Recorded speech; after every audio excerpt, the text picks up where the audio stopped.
Hello everyone, Chris T. Ian of The Captivating Christian here, and welcome back to another legit Christian song review.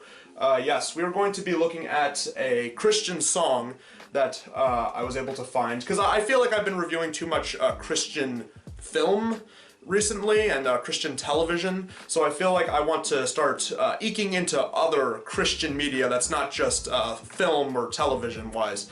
So I asked enough people, hey, do you want me to do a Christian song review? And people recommended that I look at this song called Jesus Is My Friend by Sonseed. For a little background on Sonseed, I found this out. They're apparently a Roman Catholic pop group that was formed in Brooklyn, New York during the late 70s. 2008 or 2009, it seems that people discovered them for their First Fruit album, which contains this, as well as a follow-up song called Just Can't Wait to Get Enough of Jesus. They had involvement in another album called Walk Forever and Give Your Love Away. The song that we're looking at, Jesus Is My Friend, apparently became a viral video hit back in 2008 on the YouTubes, and ever since then it's become sort of a well-known thing. Apparently they showed the video on some TV show called Family Net in 2009. Some YouTube channel, I've never heard of them, I think they're some kind of up-and-coming group. It's called Smosh.0. They made a parody of the song called Vader Is My Friend, and it's a Star Wars themed parody. Oh. Vader is a friend of mine. Vader is my friend.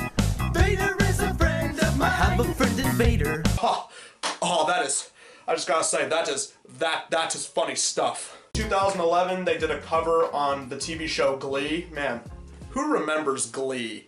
And who remembers liking it? Oh, and make them watch episodes of Glee. Also in 2011, an artist by the name of Nina Hagen did a German cover of the song for an album called Volksbeat. So that is as much of background I could actually find on the song itself. So now I figured that it's time we actually look at the video for it and look at the song and its lyrical content and analyze it there. And let's see what makes Jesus Is My Friend by Sonseed such a good song. Jesus is a friend of mine. Jesus is my friend. Jesus is a friend of mine. I have a friend in Jesus. Jesus is a friend of mine. Jesus is my friend. Jesus is a friend of mine. Right away, you'll notice we have a very up-tempo beat. It sounds a lot like a polka if it somehow found its way into the mainstream. And I know that's what some critics would probably say is a bad thing, but I personally find it no different than a song like Hooked on a Feeling from around that same time. It personally sounds exactly the same to me. I'm praying and kneeling. He taught me how to live my life as it should be. He taught me how to turn my cheek when people laugh at me. I've had friends before, and I can tell you that he's one who will never leave you flat. The lyrics themselves so far, I mean, they're right on point. I mean, you know, out of all the friends you'll have in the world, Jesus is the one that will always be there for you and be a true friend. So it's kind of like that song from the MLP Season 3 finale. A true, true friend helps a friend in need. Just has to interrupt everybody's videos and make them about My Little Pony when we're talking about Jesus Is My Friend by Sonseed.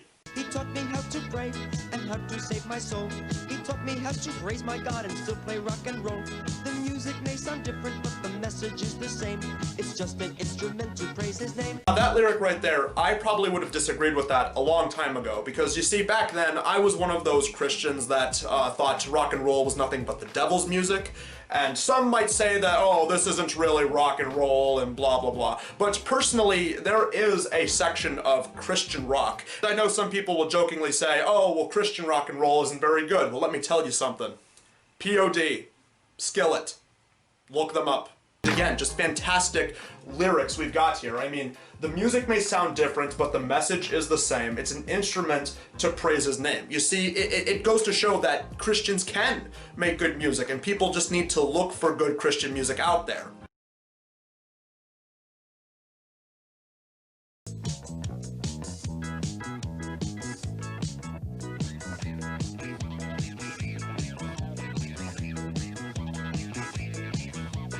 He is like a Mountie.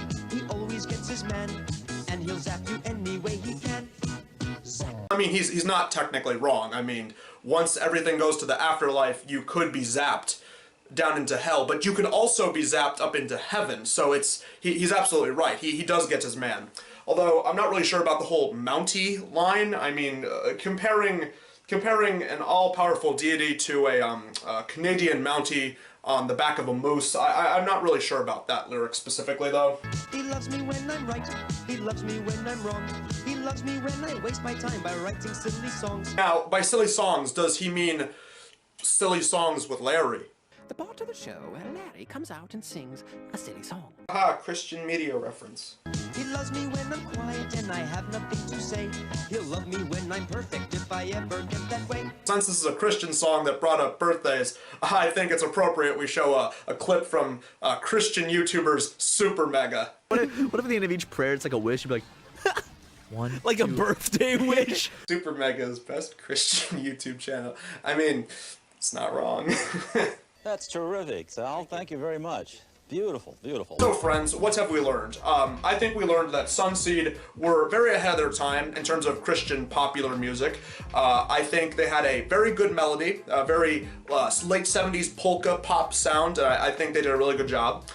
They did a really good job with the lyrics. I think they did very good with the rhyming and having, you know, each lyric flow into each one. Even the video, I think, is good. Some people will say that the video looks a lot like something that was filmed in the back room of a public access TV show, but I personally think that they care more about the song more than the actual quality of the video itself. You know, all these people nowadays try to make music videos and just put all the effort into that and not actually make a legitimately good song, and it just comes out like trash. But I think that these guys cared more about the song than the actual video, and I think that has a lot of artistic integrity behind it. It really does. Guys, I'm even tempted to say this might be better than Kane West's album Jesus is King, which is a good album, mind you. I was one of the first people to actually go out and buy that album, because I was like, man, it's really good that Kane West is coming out and making a mainstream Christian album. It really was. I even bought all of his merch that was promoting the album. I was really looking forward to it. In terms of now, actually re-listening to this song in its entirety, Sonseed just might be a little bit better than future presidential candidate Kanye West's Christian album. It just might be. Whoopie scoop, scoop dee dee whoop, whoop dee scoop dee. I'm a sick fuck, I like a quick fuck. Say if I fuck this model, and she just bleach her asshole, and I get bleach on my t-shirt, I'ma feel like a t-shirt. I told you guys I went out and bought some of Kanye West's Jesus is King merch. This is definitely what that is, and if you say that that's not what this is, then the person who sold it to me is probably a liar, and I highly doubt that. As for what I'll be doing for the next Captivating Christian video, I might just do a video on that website that everyone makes a video on. It's readitandweep.com. I think that's what it is. So yeah, I'll definitely try and do a video on that next month for the next Captivating Christian video. Until then, I'm Christy Ian, and Jesus is not only with you, but he's also your friend.